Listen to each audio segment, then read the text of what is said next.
Hello guys, it's our new video and today we're gonna speak about different programming languages and we're gonna start with speaking about JavaScript.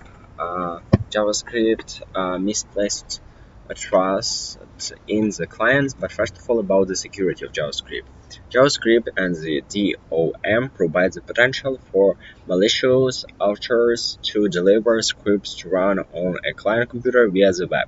Browser authors minimize this risk using two restrictions. First, scripts run in a sandbox in which they can only perform web-related actions, not general-purpose programming tasks like creating files.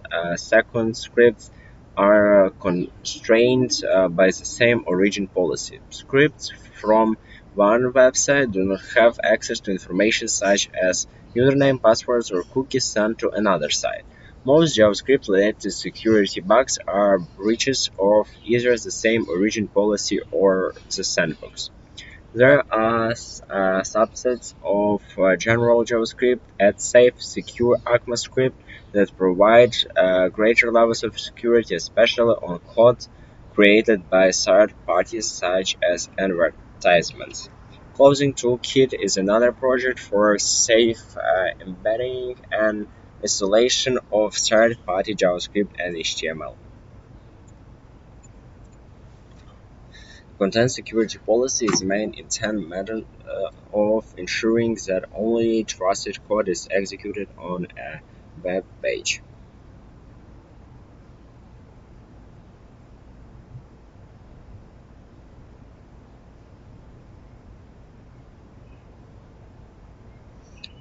Cross-site vulnerabilities.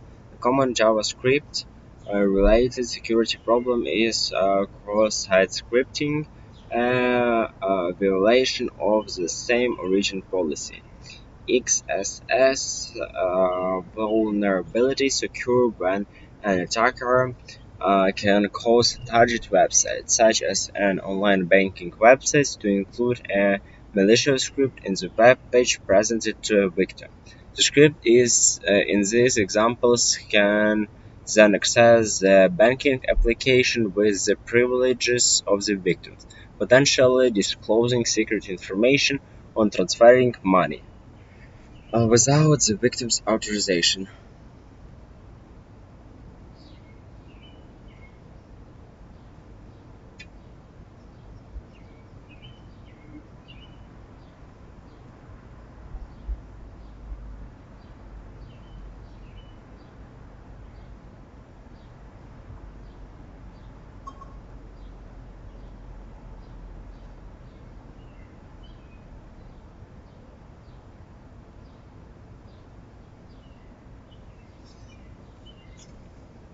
A solution to XS vulnerability is to use HTML extracting whenever displaying untrusted data.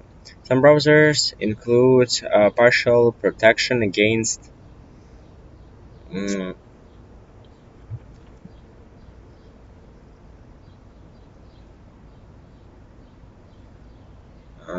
potential disclosing secret information of transferring money without the victim's authorization. A solution to access vulnerabilities is to use HTML escaping whenever displaying entrusted data. Some browsers, including partial protection against reflex XSS attacks, in which the attackers provide an URL address, including malicious scripting. However, even users of those browsers are vulnerable to other XXS attacks, such as those where the malicious core is stored in a database. Only correct design of web applications on the server side can fully prevent XXS. XS vulnerabilities can also occur because of implementation mistakes by browser authors. Another cross-site vulnerability is to cross-site request forgery. In CS C let's see yeah CSRF code on an attacker's site tricks the victim's browser into taking actions the user did not intend at the target site. like transferring money at a bank when the target site rely solely on cookies for request authentication requests originating from the code on the attacker side can carry the same valid login credentials on the uh, interlink user. Uh, In general, the solution to CSRF is to require an authentication value in hidden form field and not only in the cookies. To authentication and requests uh, that might have lasting effects. Checking the HTTP reference header can also help. JavaScript hijacking is a type of TRF attack in which a script tag on an attacker's site employs a page of the victim site that returns private information such as JSON or JavaScript. Possible solutions include requiring an authentication token in the post and get parameters for any response that returns private information. Misplaced trust in the client. Developers of client-server applications must recognize that untrusted clients may be under the control of attackers. The application author cannot assume that their JavaScript code will run as intended or at all, because any secret embedded in the code could be extracted by a determined adversary. Some implications are website authors cannot perfectly conceal how their JavaScript operates because the raw source code must be sent to the client. The code can be obfuscated, but obfuscation can be reverse engineered.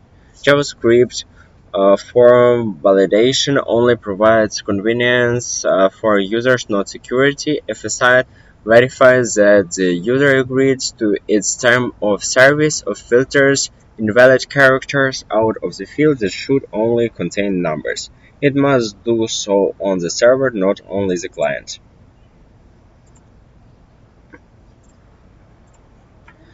Scripts can be selectively disabled so JavaScript cannot be relied on to prevent operations such as right-clicking on an image to save it.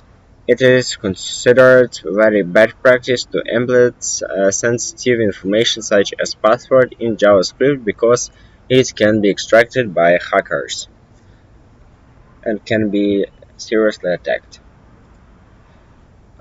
So guys, that was all what I wanted to tell you for now. Thanks for watching, put your likes and bye bye.